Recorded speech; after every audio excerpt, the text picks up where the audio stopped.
Assalamu alaikum wa rahmatullahi ta'ala wa barakatuh. Donc je vais intervenir sur un sujet qui fait un petit peu l'actualité, c'est qu'à l'heure d'aujourd'hui, vous voyez beaucoup de chroniqueurs, d'analystes qui se prononcent sur des thématiques et ça perturbe la conscience du musulman qui ne sait même plus où puiser son savoir puisque tout le monde s'exprime et c'est même un danger justement à l'endroit de l'authenticité.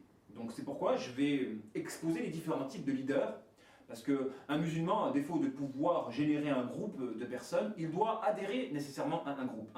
Le musulman, soit génère un groupe, soit il participe d'un groupe, et en dehors de ces deux catégories, il n'y a aucun khayr, comme le disait notre prophète alayhi salatu wassalam dans une tradition, al-mu'min yu'lif wa yu'laf, wa la khayra fi man la yu'lif wa yu'laf.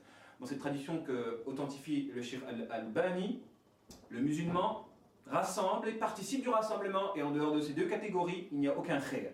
Donc, il faut adhérer à des groupes. Cela dit, il faut chercher un groupe dont le leader est un leader authentique. Là, je vais exposer les différents types de leaders qui existent. Donc, le leader authentique, c'est un leader qui réunit des gens à travers des bases qui sont authentiques, de bonnes bases. Et vous en avez, machallah, en Ile-de-France, de très bons leaders auxquels on devrait s'affilier, puisqu'ils profitent de par leur savoir, leur spiritualité. Je peux citer Ismail Mounir, Hatim ibn Abdillah, Nader Abou Anas, Rachid Abou Hudayfa, Mahdi Kabir. Tous ces frères-là enseignent un bon islam, ont un bon comportement et méritent d'être suivis.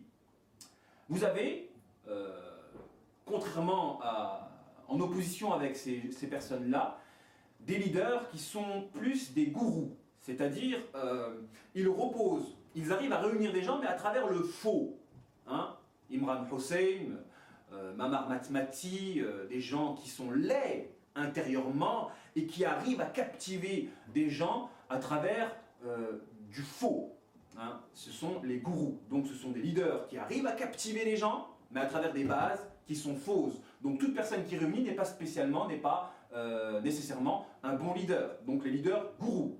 Vous avez les leaders de la passion, les gens qui ceux qui vantent les caprices de l'âme, les rappeurs, les gens du spectacle, les chroniqueurs, les libres penseurs, qui s'expriment surtout, les leaders de la passion, et qui arrivent à captiver les gens. Ce sont des gens qui ne bougent même pas d'ailleurs pour le din. Vous les voyez sur internet, derrière leur bureau, tout le temps à faire des vidéos, à s'exprimer. Ce sont des leaders de la passion. Ils pensent à la place d'autrui, et les gens aiment bien écouter. Il y a même des leaders qui sont des délires tout seuls, sur la télé, devant leur caméra, devant leur webcam, et qui ne sont pas sur le terrain. Donc ce sont les leaders de la passion. Pour revenir sur les leaders gourous, donc vous avez le leader gourou à l'intérieur de l'islam et à l'extérieur de l'islam. Vous avez des leaders qui se basent sur le faux pour réunir, donc à l'intérieur de l'islam, donc dont le message est censé s'affilier à l'islam, et vous avez des leaders qui réunissent des musulmans et qui sont à l'extérieur de l'islam. Donc c'est ça la folie de notre époque, c'est que vous avez des musulmans qui ont pour leader des personnes qui ne sont pas musulmanes et qui n'ont rien à voir avec l'islam ou rien à voir avec le tawhid authentique. Donc ça génère un nouveau groupe, un groupe de musulmans qui se disent musulmans, mais qui se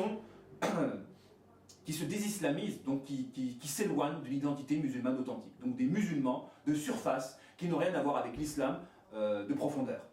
Vous avez les leaders inconscients, donc des leaders qui n'ont pas de conscience, comme la télévision. Vous avez des gens, à l'heure d'aujourd'hui, regarder des émissions, la télévision. En fait, les hommes de télé sont devenus comme des nouveaux leaders, des prophètes, des hommes, des maîtres à penser. Les gens sont scotchés à la télévision.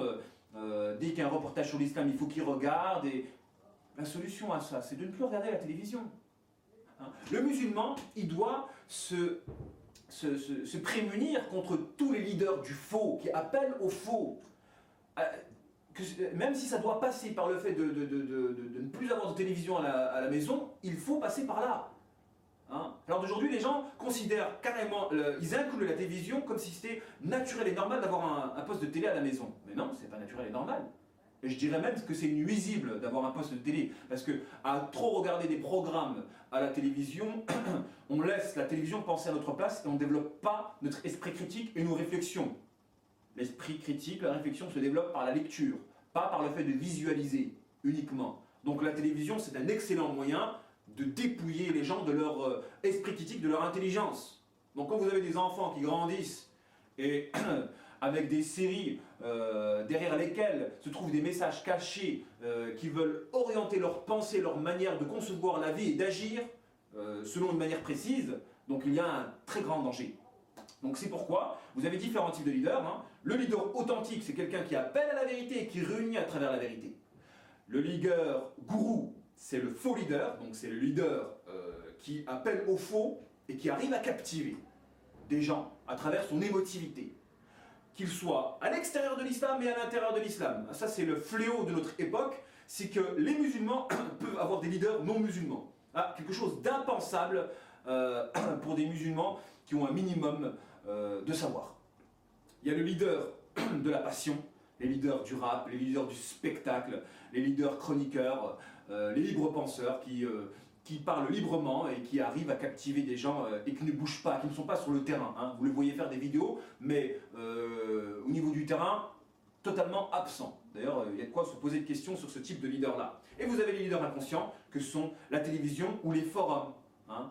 En fait, le fait qu'il y ait des forums où tout le monde peut s'exprimer, cela aussi est déconseillé d'y participer. Normalement, la pensée, l'intelligence doit être encadrée. On ne doit pas donner la parole à n'importe qui. Maintenant, à l'heure d'aujourd'hui, on vit une époque, c'est un fléau, c'est tout le monde s'exprime. Et quand on s'exprime pour un sujet aussi important que l'islam, c'est très très grave. Donc vous avez des forums où tout le monde s'exprime. L'athée, le juif, le chrétien, le chiite, le musulman, le sectaire, tout le monde s'exprime dans un salon, dans un forum.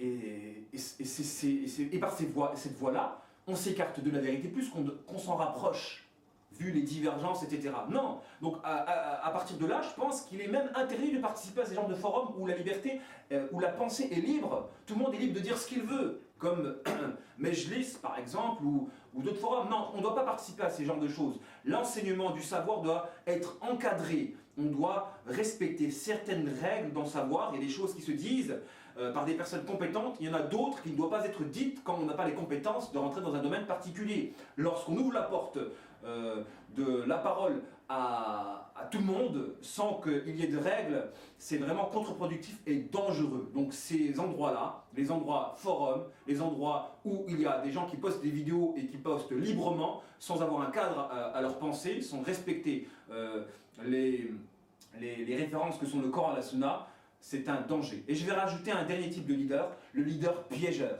Le leader piégeur, c'est un leader fabriqué par l'État, qui est contre l'État. En fait, c'est un leader hostile à l'État, anti-système, mais fabriqué par le système, afin de pouvoir répertorier tous les anti-systèmes. Hein? Attention aux leaders piégeurs, fabriqués par l'État, afin de pouvoir contrôler et répertorier tous ceux qui sont contre l'État. Et dans ce type de leader piégeur, il y a les leaders qui sont musulmans, hypocrites. Hein? Et d'où le devoir de savoir détecter un éventuel musulman hypocrite pour pouvoir se prémunir contre ces leaders fabriqués par l'État et qui sont en réalité piégeurs des musulmans hostiles à l'État.